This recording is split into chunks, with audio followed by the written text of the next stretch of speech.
The job market, I believe, is good.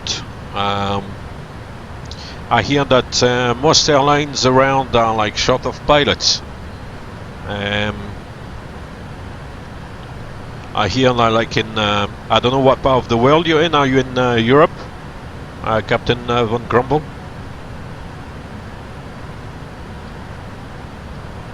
If you are in Europe, I mean, I hear like that. You know, most airlines are like, you know, screaming for pilots, above all in the kind of low cost sector. So the likes of Ryanair, EasyJet, they are all like screaming for pilots. Obviously the nationals like Lufthansa or Air France or KLM, the recruitment is a little bit different. But even British Airways are hiring quite a lot of people. I understand also in China, that's in China and Southeast Asia, there's a lot of recruitment going on. In the Middle East, same thing.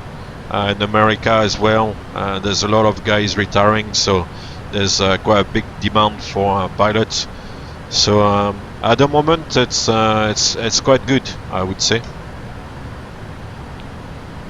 The most difficult thing is to get your first job, because if you don't have the experience, like all these big airlines won't really look at you. But once you get this first job, and it can be on a, you know, on a, for example, on a turboprop aircraft, it doesn't have to be straight onto a 777. I mean, you will never do that anyway. And then kind of build your experience and move up the ladder, so to speak. And yeah, that's the most difficult thing, because once you get experience, then you can pretty much go anywhere.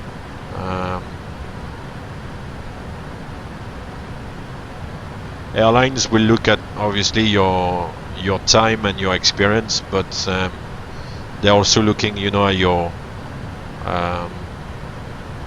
because then you're like a fully qualified pilot. You've already flown for maybe 2,000-3,000 hours, so they know you can fly. So what they want to see as well is that you're not gonna be an idiot, basically, and they can kind of trust you, and you're gonna be an asset and not like a casualty, you know?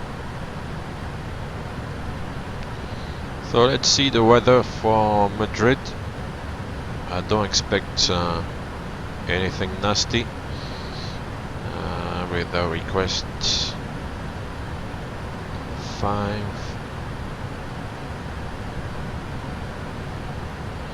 So at Madrid, 210 at 5. It's varying. Okay, 1008. Okay, 17 degrees. Nice.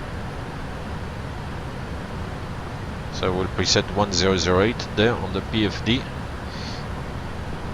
That was the weather at 1100.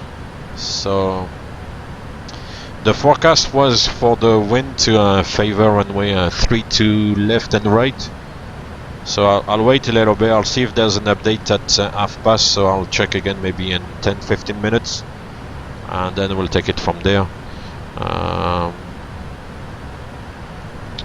Otherwise, if it stays like this, actually we could go for runway 18 right. So we'll see how it goes. I'll wait a little bit more.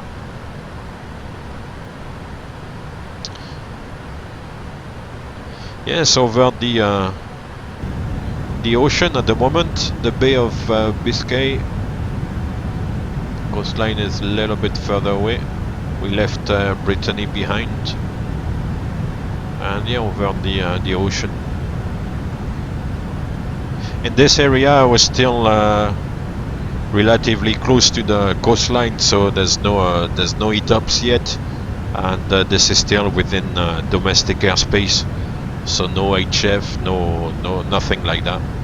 You're still fairly close to the coastline, as I said, to the land, so there's no issues. There's nothing peculiar about flying in this area.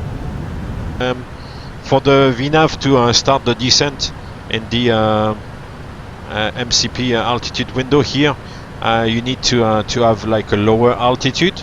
If you don't have a lower altitude, then the aircraft won't descend, and at some point when you get to the top of descent point from a VNAV path here, the FMA, the enunciation here will change to a VNAV alt. So for the VNAV to initiate the descent, you need to have a lower altitude here in the altitude window of the mode control panel.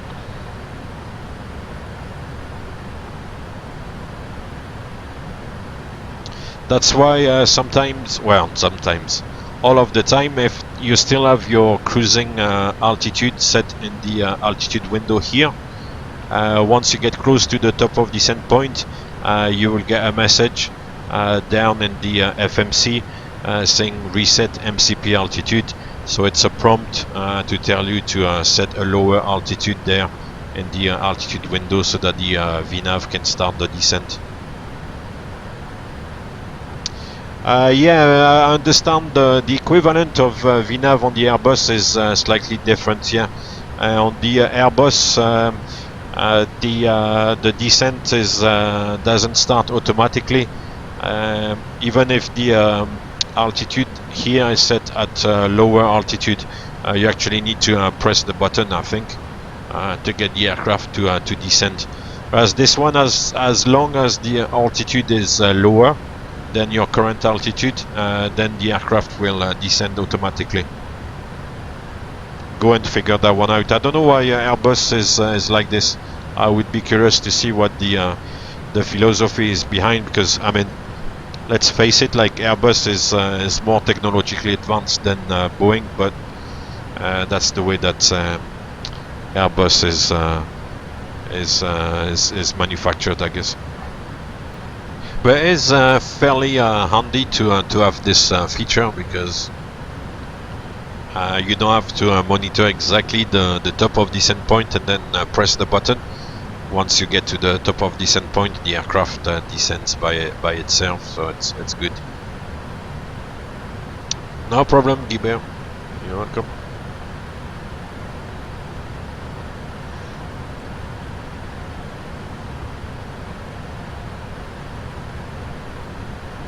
So at the moment, if we look, for example, at the navigation, at the NAV RADIO page, we can see here at the top, the aircraft has automatically tuned the VOR radios, well, the VOR receivers to both the left and the right, to the Sierra November or Romeo VOR, which we can see here, which is in Santander there, on the north coast of Spain. But if you want to manually tune a VOR, then you can also enter the frequency yourself. So let's see if there's another VOR close by. Yeah, there's a VOR in Bilbao, for example. Let's see.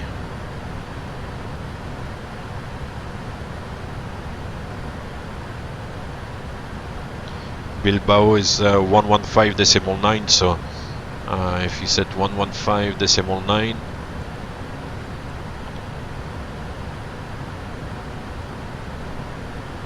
then you can see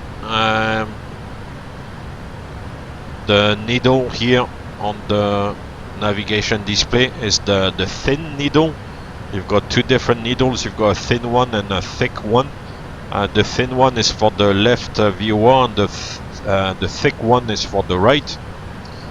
And you can see there the VOR turns green on the navigation display, and obviously the needle points in the direction of it.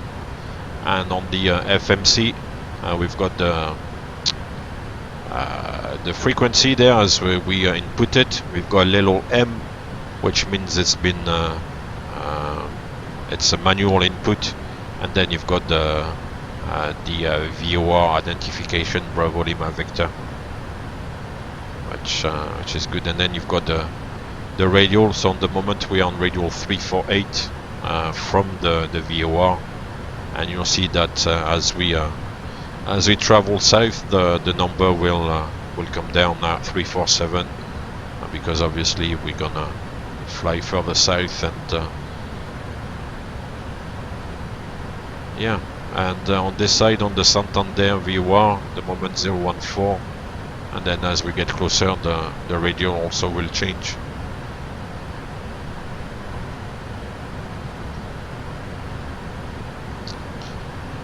And then we can delete this. I think it will go back to automatic and back to Santander.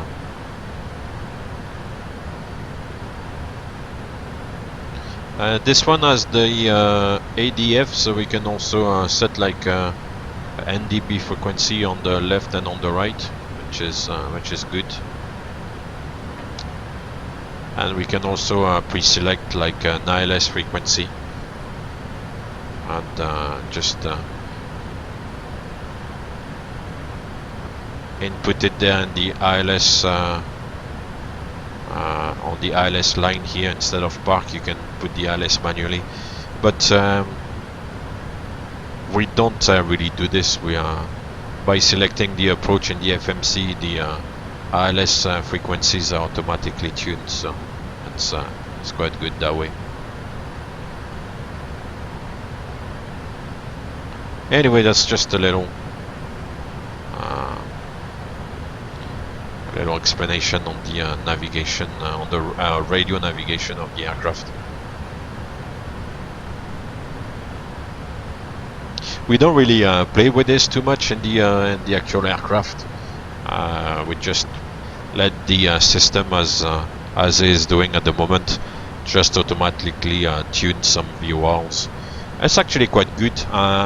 Some people would fly with the VORs off, so you wouldn't get any indication, any needles, or on the navigation display. But the aircraft still tunes the radio, because you can see the Santander VOR is still green, but you don't have the VOR needles displayed. But yeah, I like to have the the needles as well, displayed. It's it kind of points towards something and gives you a bit of an idea of, well, extra information. That's pretty much it, really.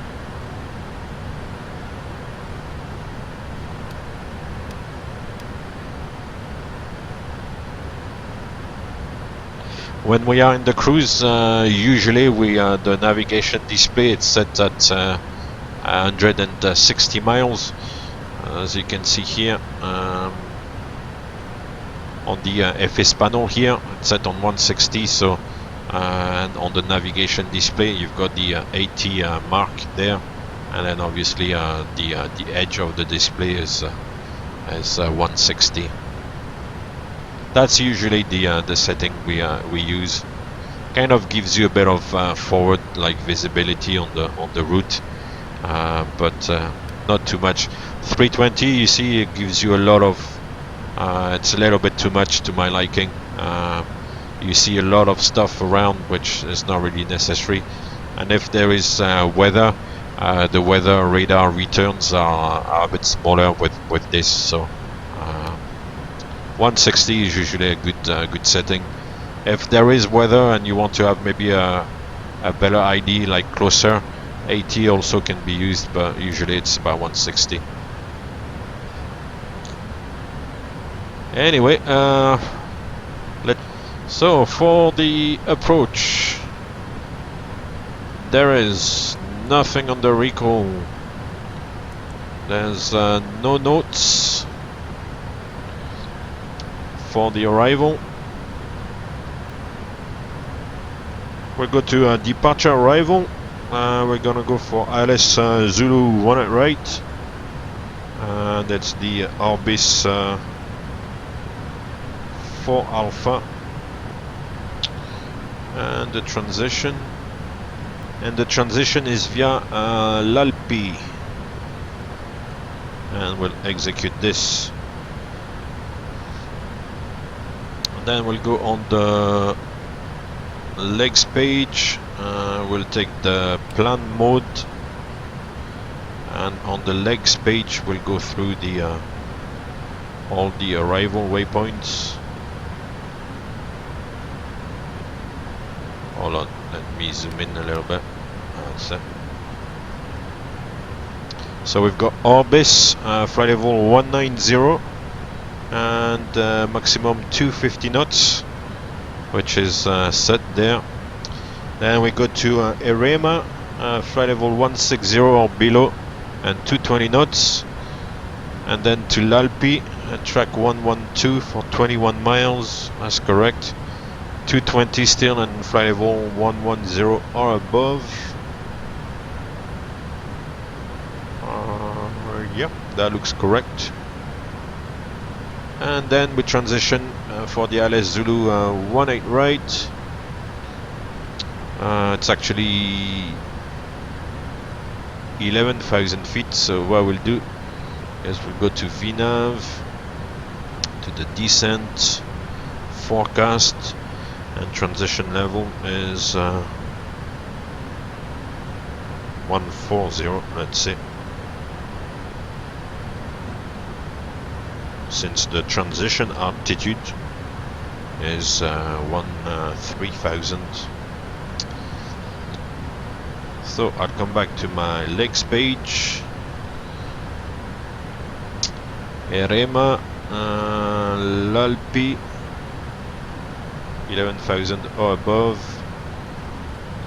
And then we'll go on track 108 to 17 miles Romeo Bravo Oscar, which is the RBO 17 point. And then to Manco, which is correct, 210 max.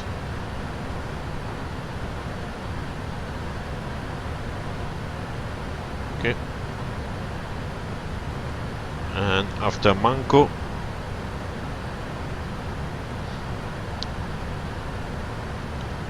the 010 7,000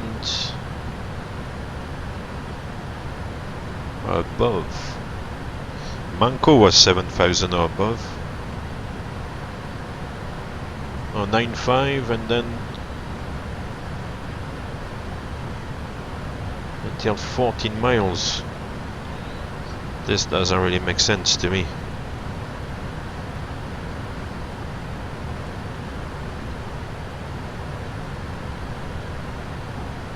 Yeah, that must be right. Anyway, then it goes down to 5 and then yeah, that's it. And for the go round, about 2 miles we turn to the right towards Retafe and DB. Yeah, and we climb to 5,000 feet. Okay, so we'll set 5,000 there, 220 knots. Execute this.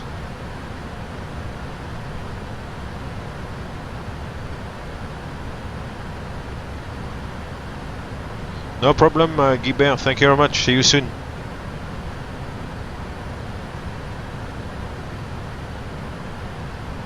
Hello, Burak Dag de Viren. Sham 2505, yeah, Lalpi is the last point before the transition towards the ILS, and after that we transition on the ILS. So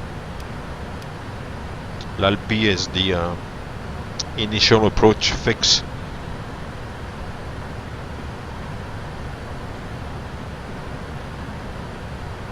No, Burak Dag de Viren, on the 777 you can't do that. On the 737 you can, but on this one you can't. If you go, for example, here 215 or below, it's not gonna take it. I remind you that to insert like a speed, you also need to insert an altitude. The FMC wouldn't take just a speed restriction on its own. It needs to have like an associated altitude. And even if we put an altitude here, let's say like 10,000 or above, oops, I don't think it's gonna take it. We can try, but it's not gonna work. I say invalid entry, so yeah, the FMC doesn't take it. On the 7.3 it does, but not on this one. And it's the same in the rear aircraft.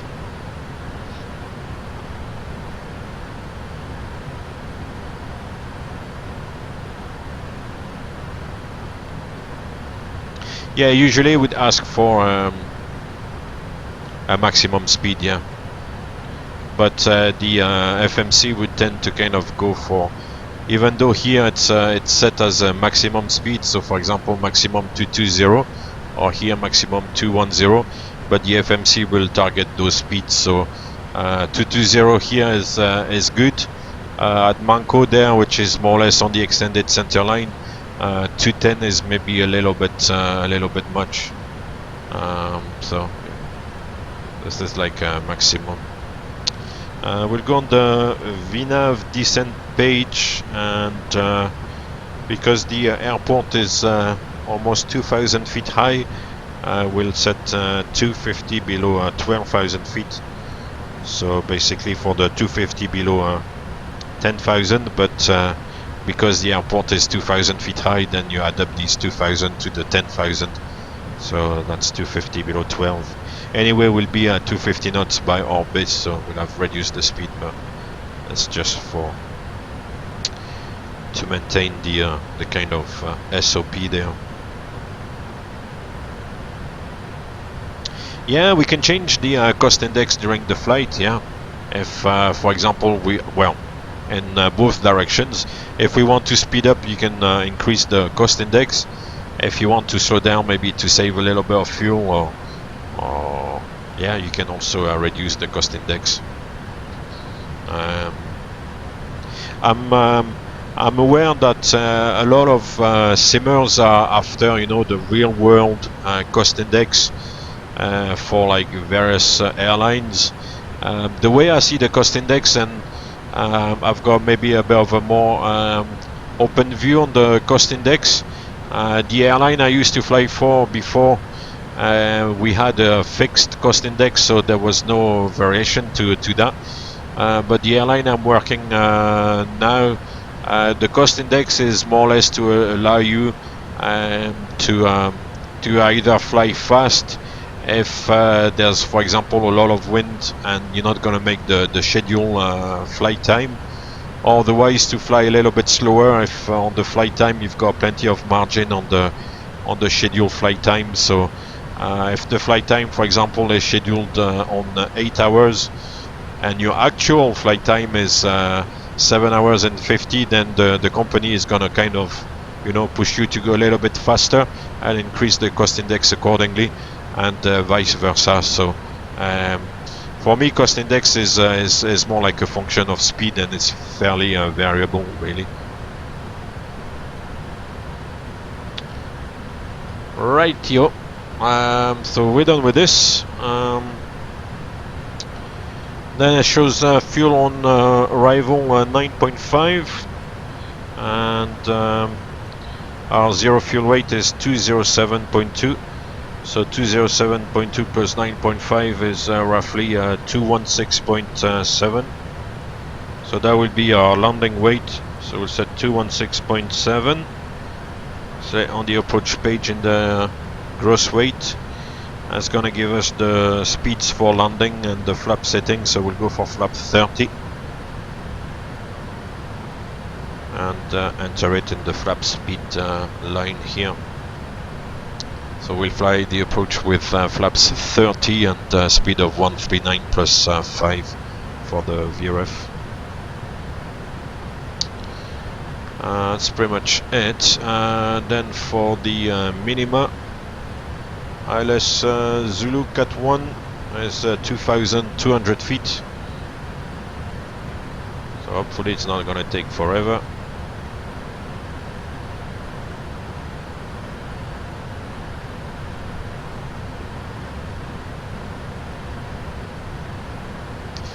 It's much quicker on the aircraft. Here it takes forever.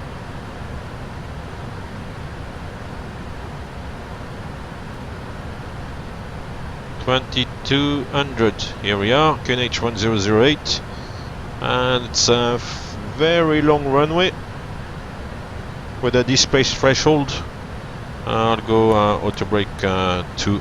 It's fairly late. So as I was saying, as you can see at the bottom of the CDU there, of the basically of the FMC screen, that's the name that we give it, CDU. You get the message reset MCP altitude, so that's as we are getting close to the top of descent point, it's a prompt to reset a lower altitude. So ask ATC for descent. Speedbird 458 request descent. If he's still here. Ah, he's gone actually. Okay, there's no more ATC, so I'll start at discretion. I thought he was still on, he never said he was leaving. So we'll set 190, which was the first level restriction on the arrival. And once we get to the top of descent point here, the aircraft will start the descent by itself automatically. So you see now the track bug is slightly displaced from the track line, from the track of the aircraft. It's only by maybe 1 degree, so we can just readjust by 1 degree, and now as you can see it's bang on the track line here.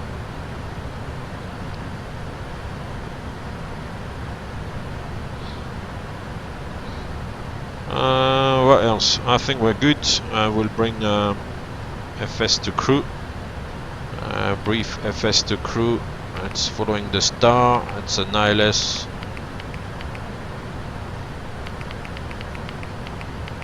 ILS Cat 1.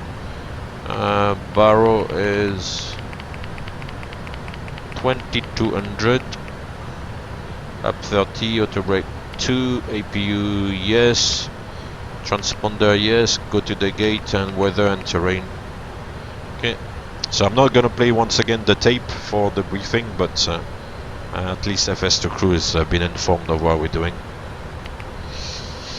And what else?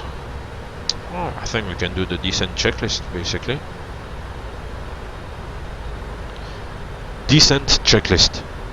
Stand by.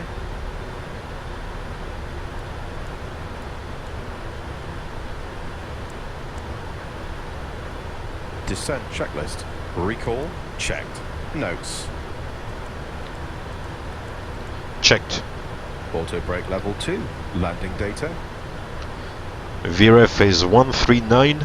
Minimums 2200 feet. VREF 139. Minimums 2200 feet. Approach briefing Completed. Descent checklist complete. Cool. Check.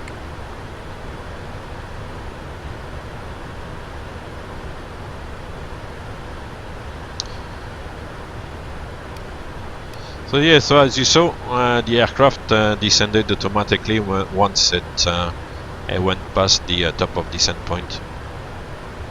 All very nice and easy.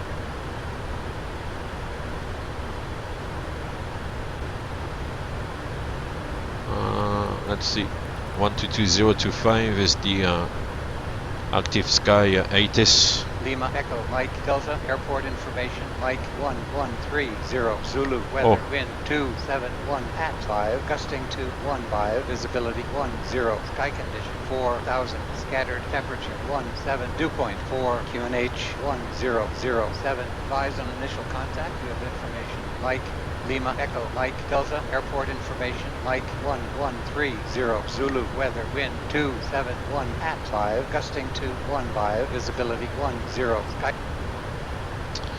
Yep, the wind has changed now. It's 270 more or less. The variation is in existence, so it's gonna have to be 3-2 left. Alright, so it shows that can happen in real. That often happens if there's a doubt on the weather. there can be a runway change. We can brief and plan for one side, and then it can be the other side. So this can perfectly happen in real.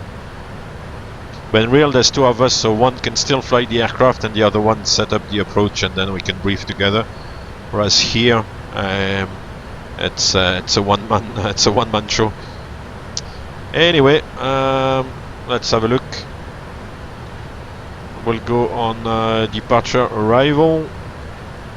This time it's gonna be LS Whiskey 3 to left, and it's via Orbis 1 Charlie. So we're still arriving via the same waypoint. So initially it's not bad. It's via Tobec. I will execute that. Insufficient fuel, yeah, because we need to adjust the arrival and the FMC. So we'll get rid of all these discontinuities, execute this, then we can go back to VNAV. So because now we are landing towards the north, so we need to go further south before coming back towards the north to land. We started the descent for 1 right, so we had to start the descent early, so now it shows that we are very, very low on the profile. So the aircraft is kind of gonna level off a little. Well, not level off, but reduce the descent a bit. Anyway, Orbis at 240 below, 15 Neves there, 250, yeah, and then at what is it called? Navas del Rey. At Navas del Rey, 220, 140 below. That's correct. And then we go to a Tobec at 5,000 feet. Yeah. And then we transition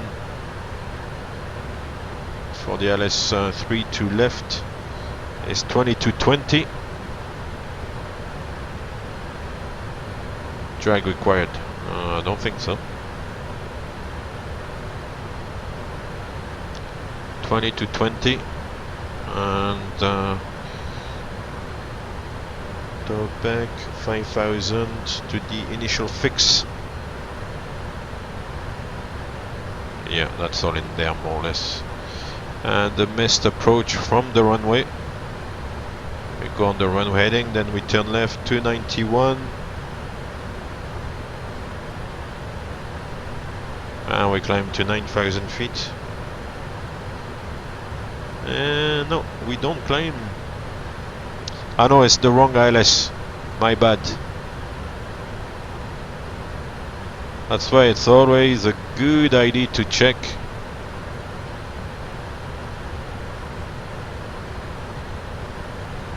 You need to check the FMC and the chart to make sure you're gonna fly what's on the chart.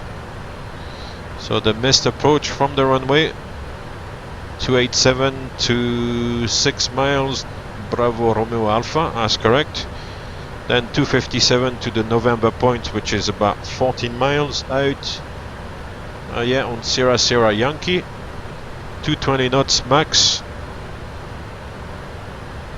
220 here it is, not 185. The database is not exactly correct, but it's no big deal. And then we go to Retafe NDB, and we're climbing to 5,000 feet. That is correct. Correcto, si señor. So we can execute this.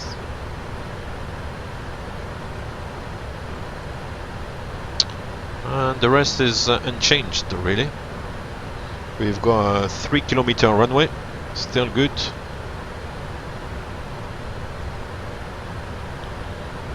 Seatbelt sign on. Seatbelt signs coming on.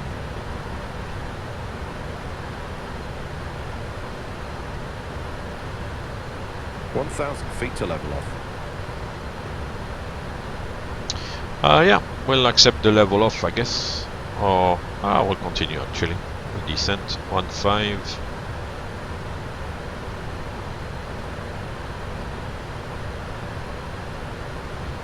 So we still have 250 below 12,000. Why is it doing VNAV alt? Okay, so to press the button. Hello? You're supposed to continue the descent, mate. Ah well, it's not doing what it's supposed to do. You see, it's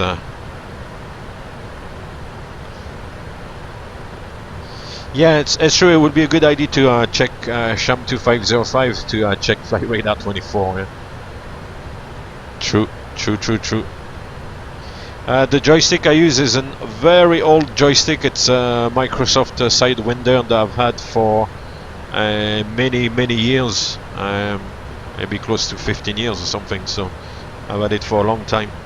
Yes, Zapovitz, this is FSX. Yeah, that's correct. Thank you for the answer to Dorzale. Descent checklist. Stand by.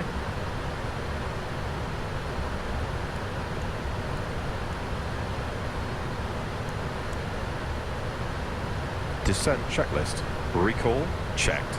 Notes. Checked. Auto brake level 2. Landing data. VRF is 139, minimums 220 feet. VRF is 139, minimums 2220 feet. VREF 139. Minimums 2220 feet. Approach briefing. Completed. Descent checklist complete.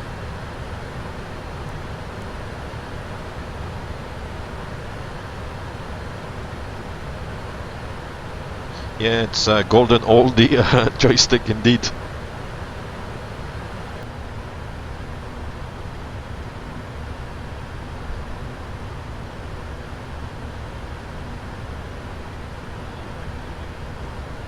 I'm back. We're still flying, which is good. Yeah, that happened to me a couple of times in the time I've been flying. Like you're kind of in the descent and start to need the bathroom, and you're like, oh, I'll be okay, it's okay. And then you go down, and then once you're lower down, you can't really leave the flight deck, you know, when you're fairly low in the descent. So it's like, oh, now I can go, okay. And then you're starting to need to the point that when you're like, you know, about to land, you're like ready to burst. So anyway, that's the end of the anecdote. Right, 140 and 5,000 above, so we can go down to 5,000 already.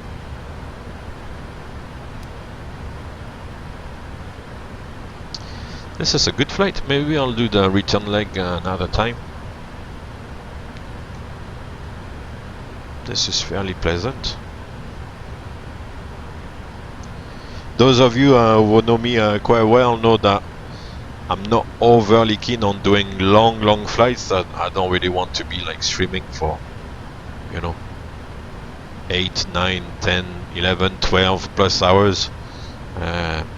Obviously this aircraft is designed for long routes, but I don't want to spend all that time on the stream, so I usually look for flights which are like 4 hours maximum.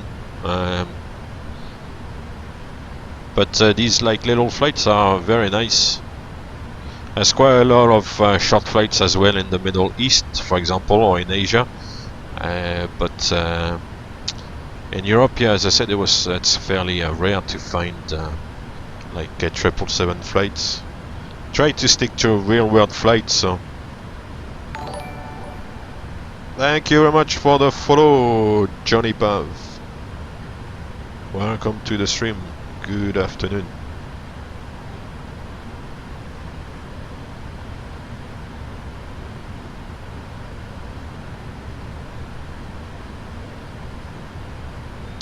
All right.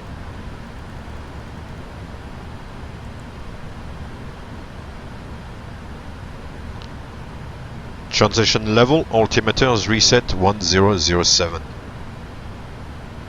100 7, set. Very good, very good.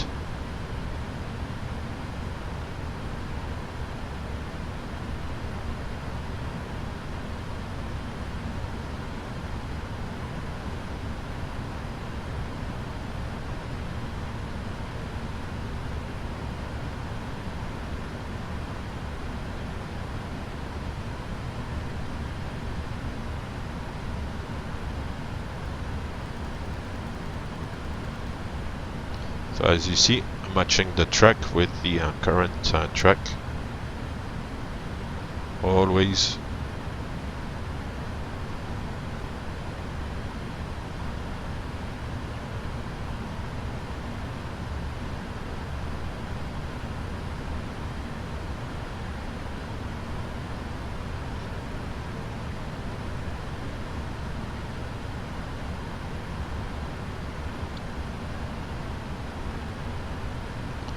So the airport is down here somewhere,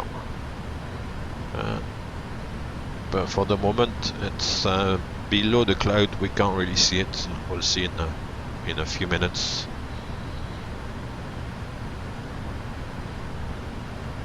So it's descending gently at 220 knots.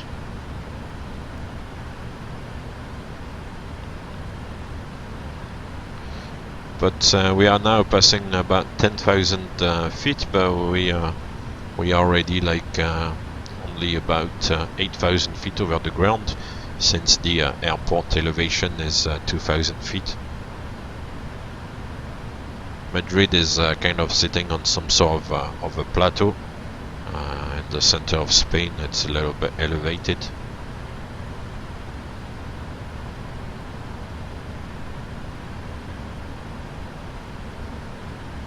So you see at the moment we are in cloud, Ladies and gentlemen, and the temperature is +8, so normally we would have to switch the engine anti-ice on if it was, for example, a 737, but Prepare for landing.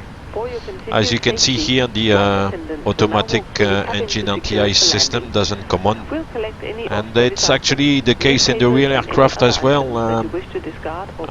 Sometimes, even if theoretically you're in icing conditions, the system doesn't really come on, because the detectors, they are like ice detectors in the near the well, inside the engine nacelles, and if they don't detect icing, then the system doesn't come on. So the theory doesn't always apply. Whereas on the 737, as soon as you enter cloud, then you're theoretically in icing conditions, engine anti-ice comes on. So it's quite a good system.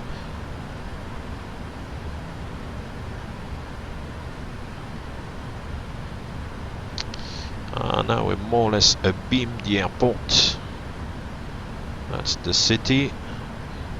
This is not the airport, that's maybe Retafe airport. Hey Dawu, how are you doing? ¿Dónde está el aeropuerto? Somewhere.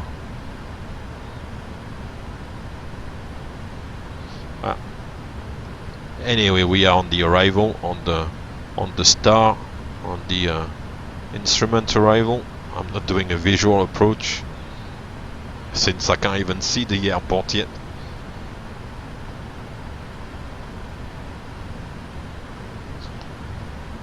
We've got an ILS ident here, Mike Alpha Alpha, 323 inbound. That is correct.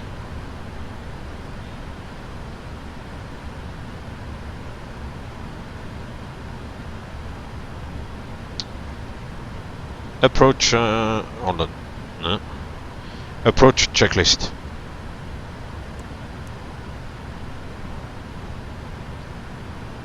Approach checklist. Altimeters. 1007 set. 1007. Approach checklist complete.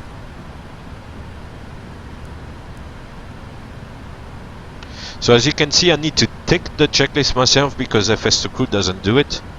FS2Crew opens the checklist, but if you don't take the checklist and complete it yourself, then every time FS2 crew is gonna open the checklist, and it's gonna come back to the first checklist. So to keep the sequence of checklists going, you need to take the checklist and complete it yourself. It doesn't take it for you. Anyway, I think I'll play around a little bit. Now we're gonna go take the aircraft manually.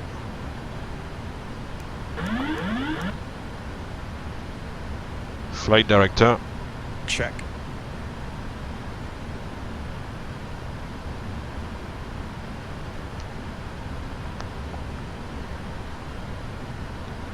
Flaps 1. Flaps 1.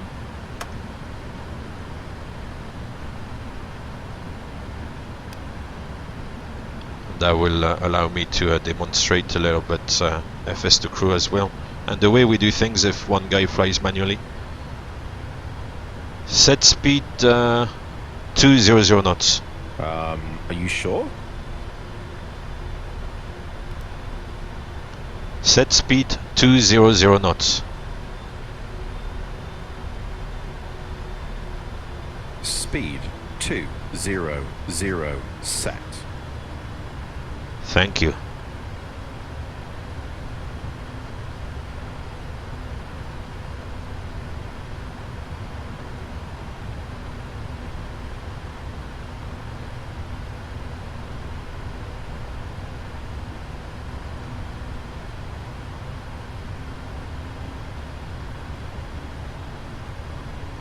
It's good fun. Checked. Set track 060. Set heading 060.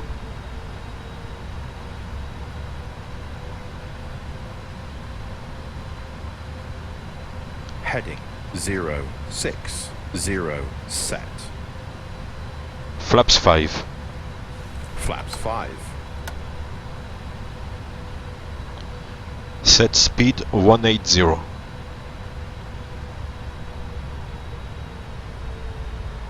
Speed 180 set. Yep. I'm watching the chart there on the chat. Now looking at what I'm doing on the aircraft, and I'm climbing. Oh!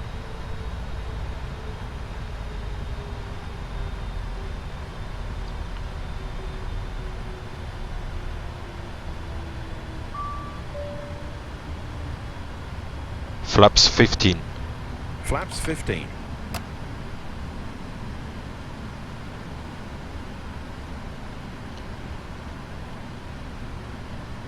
Set speed 170.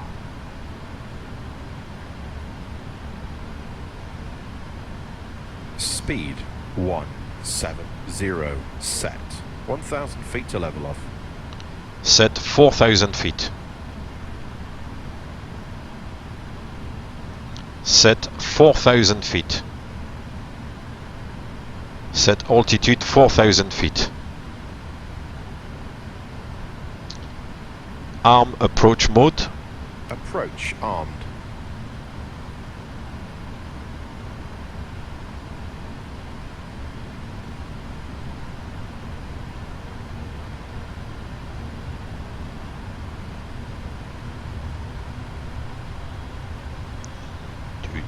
Do.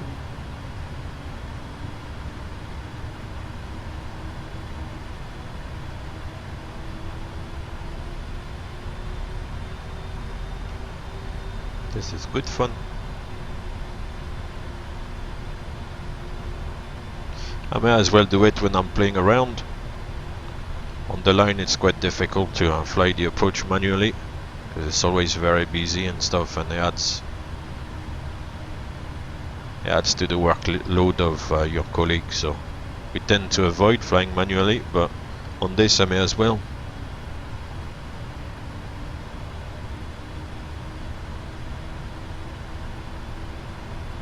12 miles established on the ILS.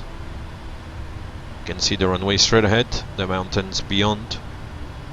4 runways in Madrid.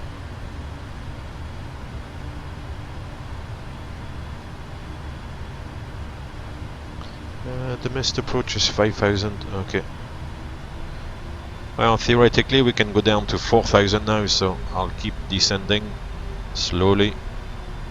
It doesn't want to reset the altitude for me, so little bugger.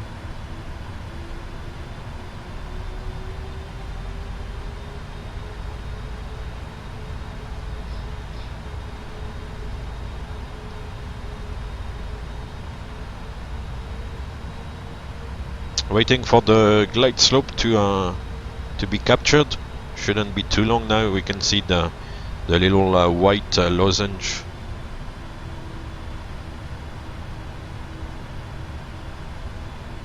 Set speed 160. Yeah. Speed 160 set. We'll disregard the warning because the glide slope captured. Check. Missed approach altitude set. Check. Gear down.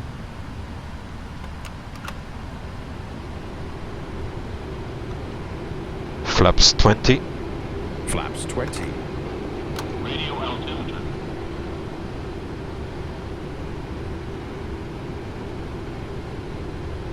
Cabin crew, take your seats.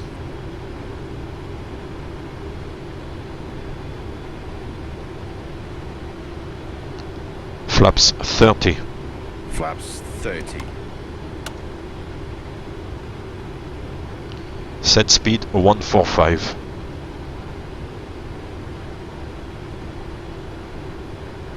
Speed 145 set. Landing checklist.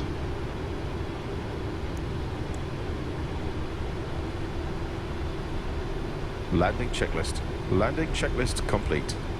Checklist complete.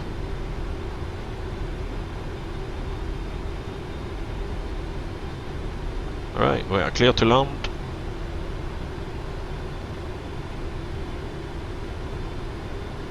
Very nice. Spanish countryside. I'd better be flying.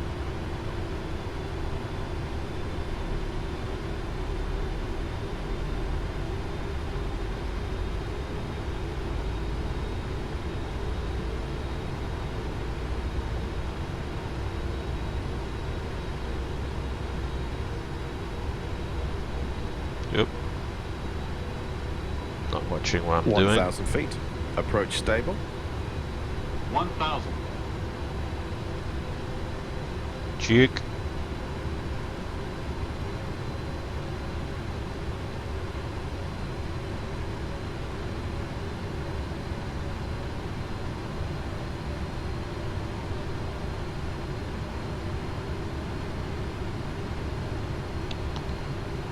Yeah, I'm keeping an eye on the chat. Yeah, it's all Approaching 3, 2, left. what to do with all those updates and stuff. It's difficult. Yeah.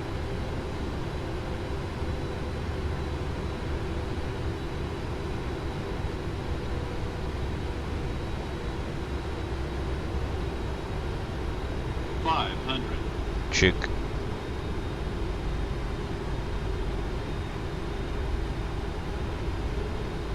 Plus 100. Approaching minimums. Check. It's a huge display threshold. Minimums. Landing. Checked.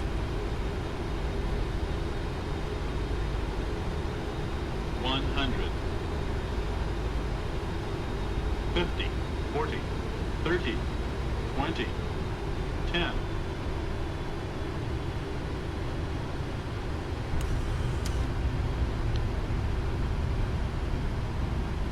Speed brakes up. Reverses normal.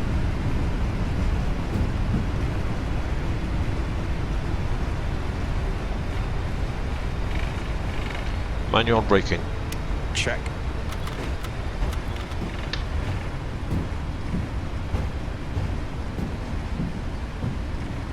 $60 knots. 1,200 meters remaining.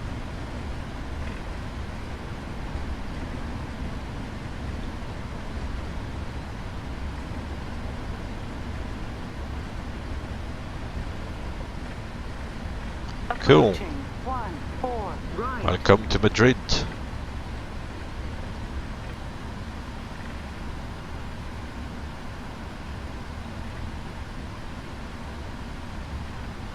Oh, that's good.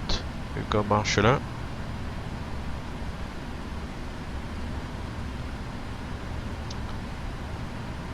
Lights and doors. Lights and doors. Cabin crew, disarm doors and cross-check.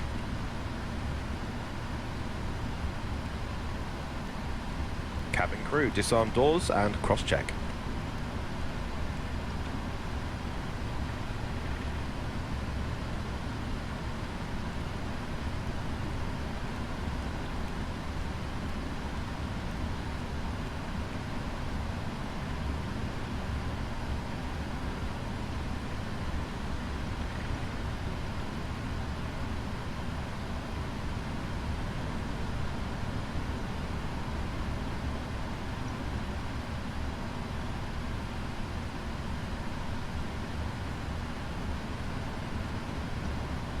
Right, that will do. Yeah. Nice, they opened the doors. Background brake set, APU is running.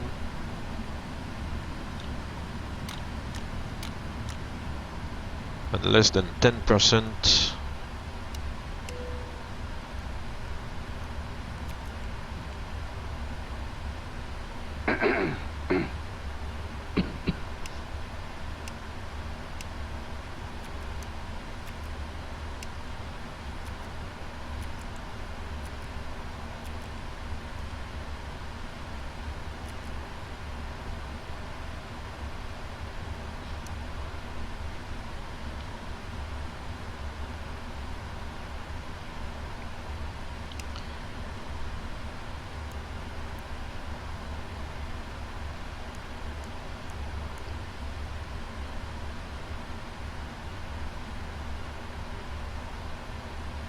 Shutdown checklist.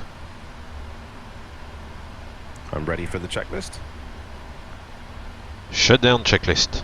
Shutdown checklist. Parking brake. Set.